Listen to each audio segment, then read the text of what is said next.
Welcome to the lesson Workflow under the course Application Development and Emerging Technologies. The workflow is a system for managing repetitive processes and tasks which occur in a particular order. This involves the cycle which can use to follow in creating our own web application. So, building a web-based application is very complicated work, including a lot of dynamically revolving parts and interfacing components. So as figure out how it was done, we need to separate each part into smaller lumps and attempt to see how they will fit and work as one.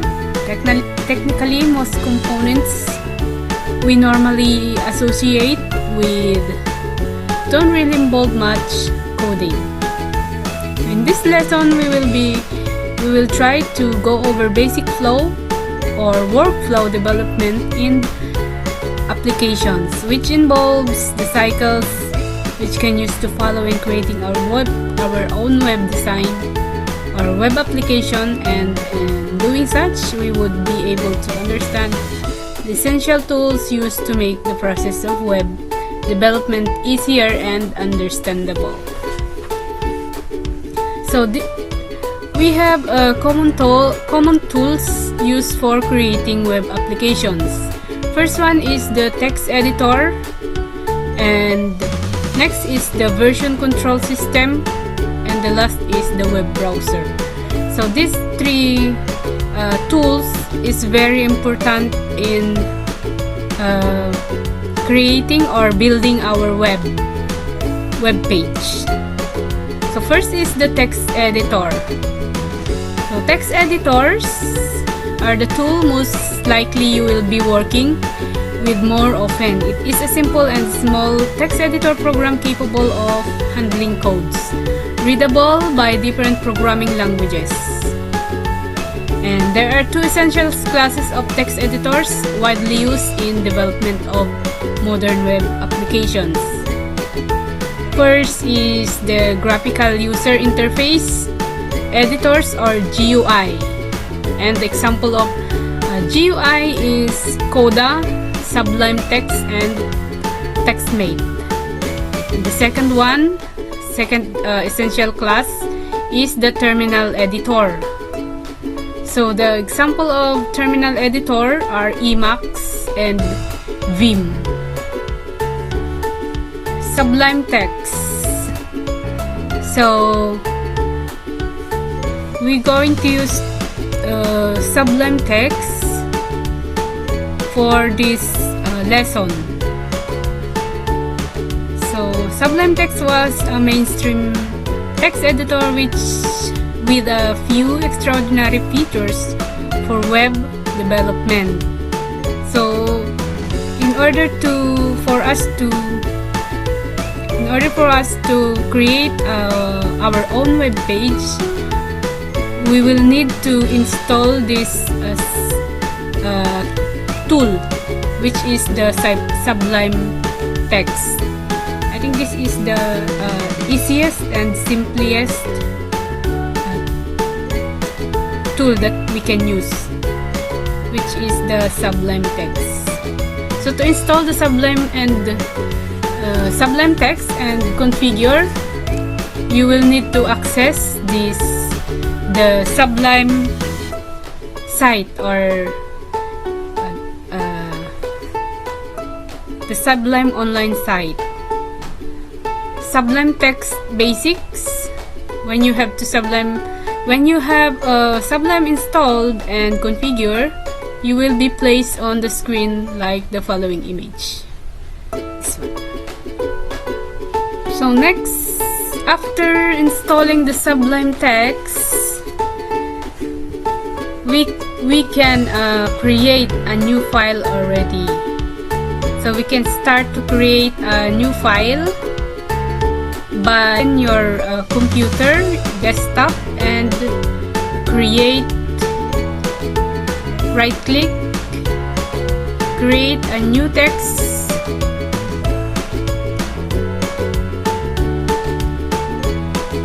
right click, and you can create a new text document.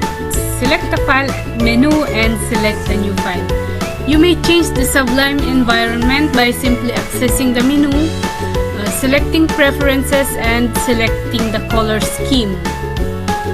Take note that you may also modify looks of your font and size. You can do this from preferences so that you can also adjust the text for better view. Observe that Sublime replaced the tab name as you type. So to save the default file, name would come from the tab name as it appears. So next is version control.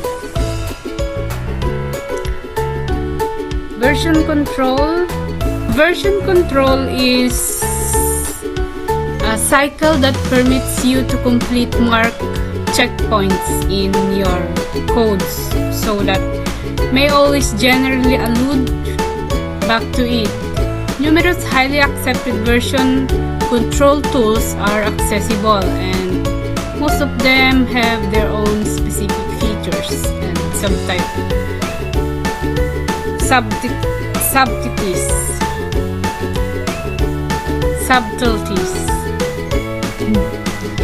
Very common examples include CVS, Mercurial, Perforce, Subversion. However, in the web development community, the most common these days called Git or the GIT. The importance of version control is track changes and collaboration. So next is the Unix line basics. There have been several GUIs or Git. However, it's considerably more productive to understand how to utilize it via command line. So in any case, you will need to figure out how to explore your file system utilizing some essential Unis command. So next is Windows Explorer. In Windows, exploring your PC's file system from the command line is nearly equivalent to exploring by utilizing a platform browser.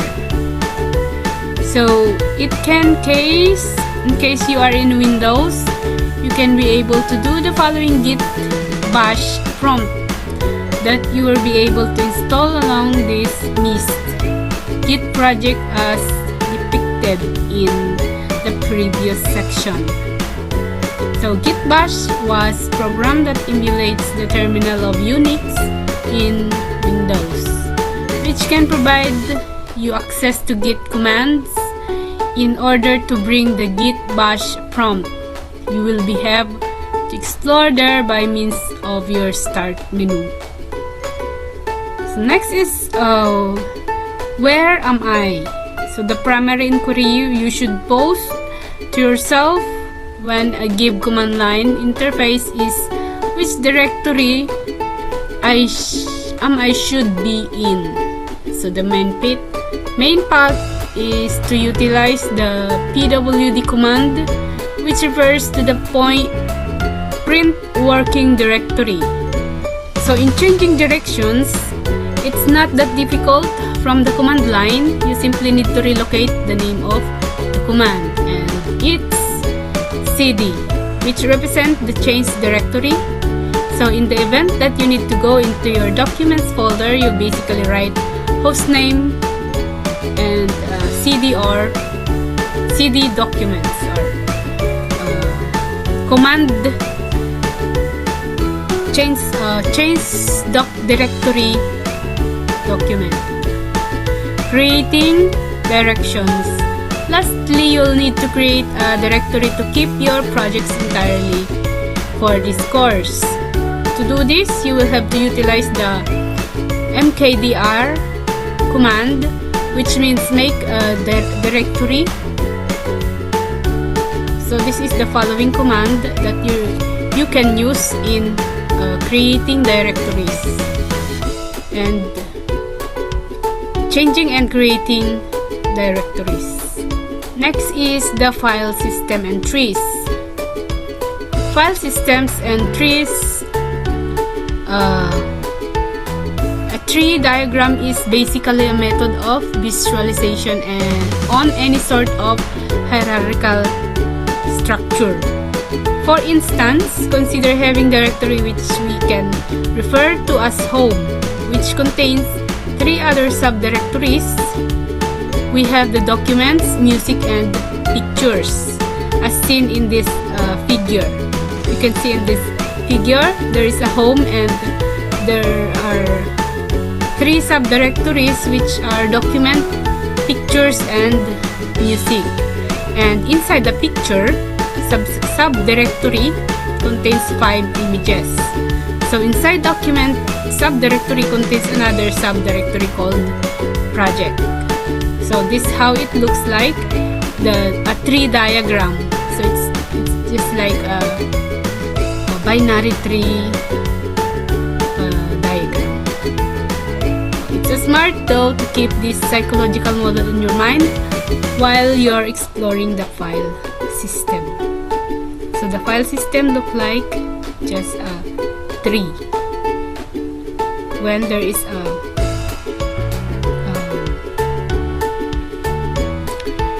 one directory with other subdirectories, and those subdirectory has their own subdirectories also. So those subdirectories consider as your folder inside your inside the first or the directory. So those folders contains your documents, pictures, music, and inside the documents you can also store another subdirectories which are your projects. For example, your projects or your project 1, project 2, and project 3 inside your documents. Next is Git basic or Git basics. Since we can explore the command line, we're prepared to figure out how to hold our project under version control with the use of Git. Configuring Git for the first time is really intended for enormous scope cooperation among numerous programmers. Despite the fact that we're going to utilize our own project, it should be configured so it can follow our progression with some identifying information, explicitly our name and email address. Load your terminal and type the supplementary orders, updating name and email address into yours clearly. Next is determining the status of your repository. At the point when you open a whole directory, a file navigation panel will be loaded from the left area of the editorial window. So this is how it looks like.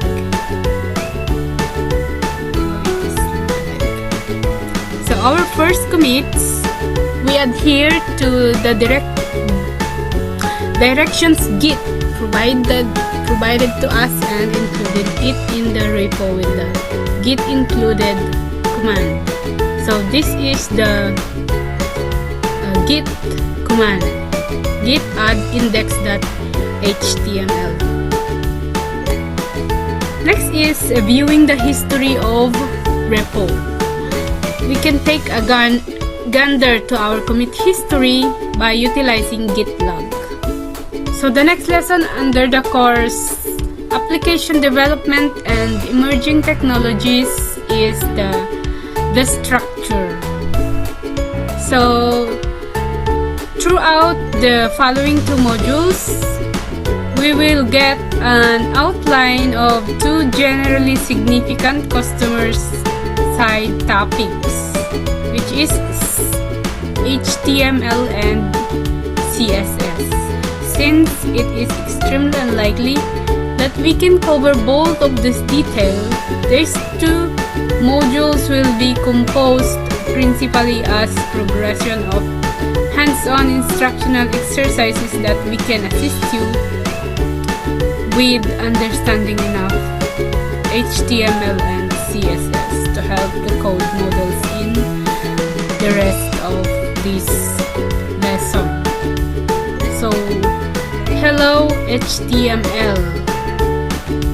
So what is HTML?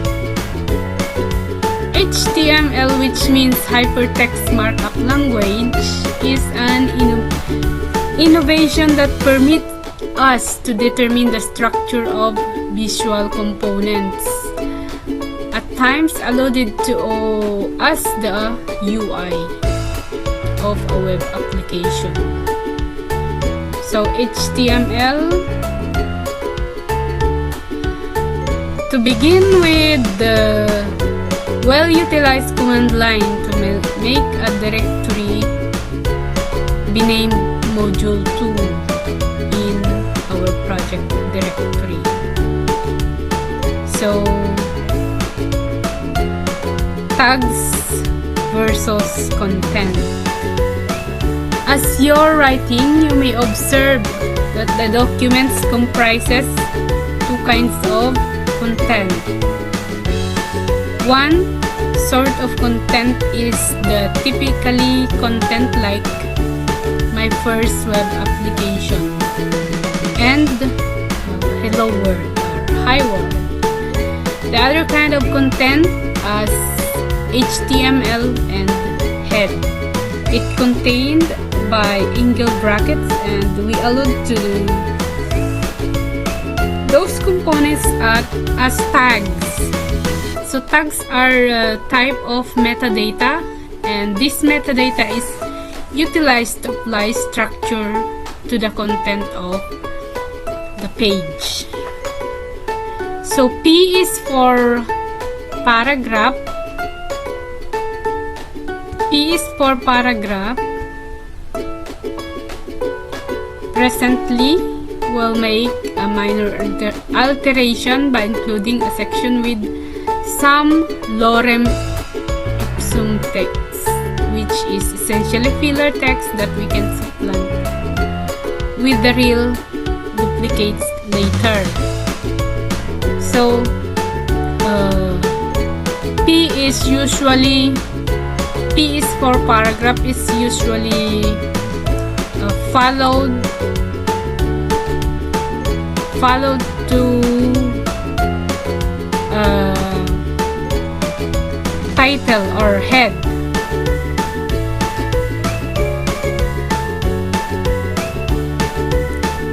So next is the comments.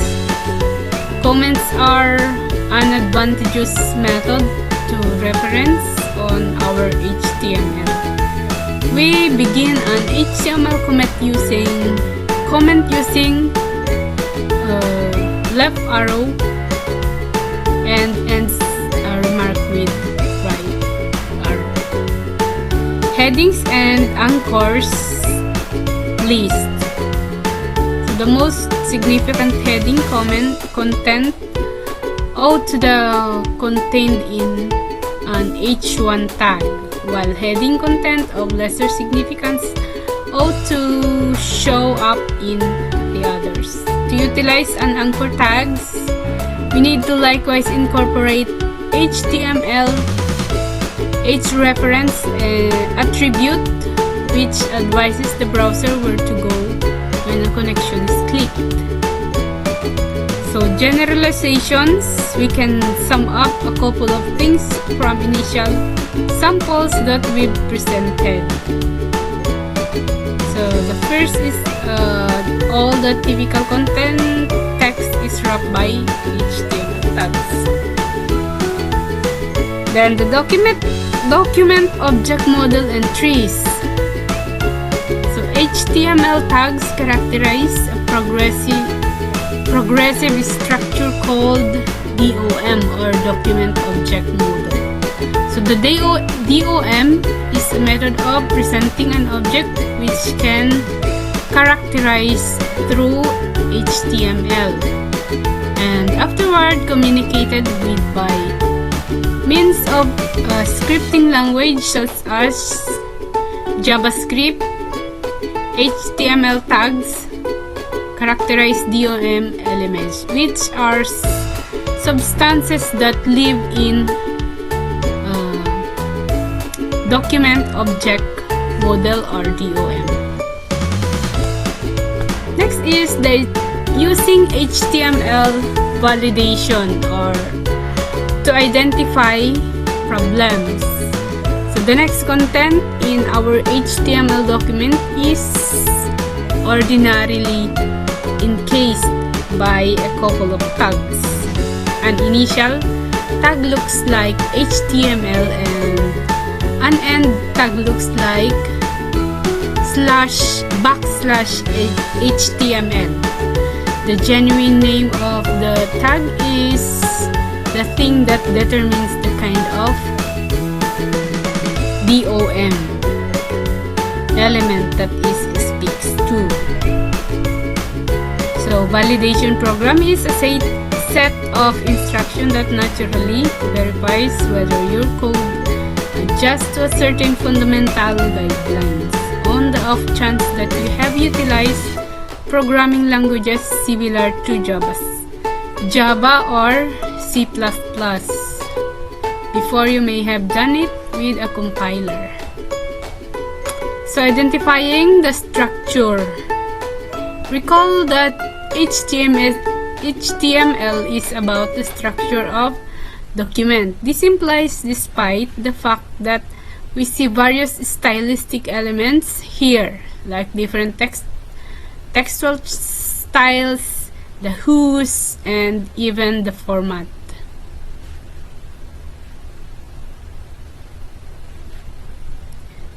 So